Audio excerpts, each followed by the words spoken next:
So hello guys, today I want to show you how to use a smart lock. Looks this way on the front side.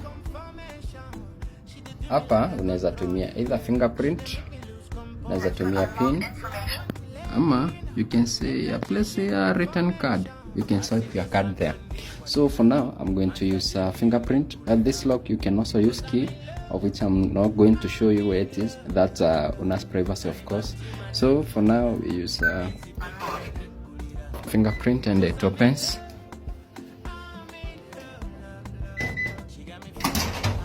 Maybe you are wondering mbona inarudi tumetumia door closer, and then the back side is still the same. You can either use fingerprint or pin ama card.